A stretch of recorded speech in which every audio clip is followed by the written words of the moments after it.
बहराइच दरगाह जेठ मेले पर रोक मामले में सुनवाई के बाद फैसला सुरक्षित कर लिया। कोर्ट ने फैसला सुनाते तक अंतरिम आदेश दिया कि बहराइच दरगाह जेठ मेले पर रोक के प्रशासन के निर्णय में फिलहाल हम दखल नहीं देंगे, जबकि दरगाह पर होने वाली नियमित अनुष्ठानिक प्रथाओं के कार्य संपन्न किए जा सकेंगे। इसमें वहां श्रद्धालु भी आकर शामिल हो सकेंगे। कोर्ट ने इसके लिए राज्य सरकार को कहा कि दरगाह शरीफ के प्रबंध समिति के सहयोग से कानून व्यवस्था की बहाली समेत जरूरी जन सुविधाएं भी मुहैया कराई जाएं। कोर्ट ने कहा, जहां तक जेठ मेले में सांस्कृतिक व्यवसायिक गतिविधियों के फंसने की बात कही है, इस संबंध में हम पहली नजर में सरकारी अफसरों के निर्णय में दखल नहीं देना चाहते हैं।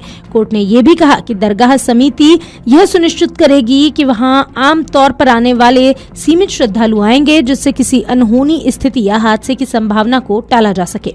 न्यायमूर्ति AR मसूदी और न्यायमूर्ति सुभाष विद्यार्थी की विशेष खंडपीठ ने यह अंतरिम आदेश बहराइच की दरगाह शरीफ प्रबंध समिति की ओर से इसके चेयरमैन समेत 6 लोगों द्वारा दाखिल याचिका के साथ 2 अन्य याचिकाओं पर दिया। राज्य सरकार की ओर से मुख्य स्थायी अधिवक्ता शैलेंद्र कुमार सिंह ने याचिका का विरोध किया, जबकि याचियों की ओर से उनके अधिवक्ता डॉक्टर LP मिश्र ने मेला आयोजन की अनुमति देने की दलीलें दी। याचिका में बहराइच के DM के 26 अप्रैल के उस आदेश को चुनौती दी गई थी, जिसमें सैयद सालार मसूद गाजी के दरगाह के पास हर साल लगने वाले जेठ मेले की इस बार अनुमति नहीं दी गई। याचियों ने इसे कानून की मंशा के खिलाफ कहकर DM को मेले की अनुमति देने का निर्देश देने का आग्रह किया था। उधर सरकारी वकील ने DM के आदेश को उचित कहकर याचिका का विरोध किया था। CSC का कहना था कि मेले पर रोक का आदेश स्थानीय अभिसूचना इकाई समेत खुफिया विभाग की रिपोर्ट के आधार पर दिया गया है। याचियों की ओर से कहा गया कि जेठ मेला 18 मई से शुरू हो रहा है, इसलिए मामले की जल्द से जल्द सुनवाई की जाए।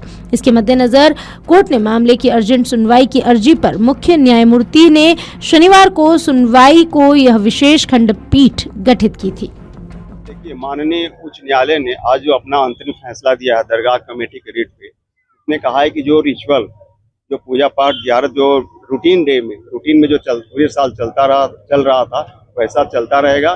मेला के लिए उन्होंने अलाउ नहीं किया कि मेला लगेगा, कोई कमर्शियल एक्टिविटीज नहीं होगी, तथा उन्होंने दरगाह कमेटी को भी कहा है कि आप अनावश्यक भीड़ इकट्ठा नहीं करेंगे और लॉ एंड ऑर्डर के लिए और भी किसी सिचुएशन क्रिएट नहीं करेंगे जिससे कोई लॉ एंड ऑर्डर क्रिएट होगा। सुरक्षा के दृष्टिकोण से आपकी क्या तैयारी? हमारी पूरी तैयारी है। जो हमने जितनी हम लोग जो पहले से कर रहे थे वो कर रहे हैं, और माननीय न्यायालय के आदेशों के क्रम में जो भी और अंतिम फैसला आता है उसका हम लोग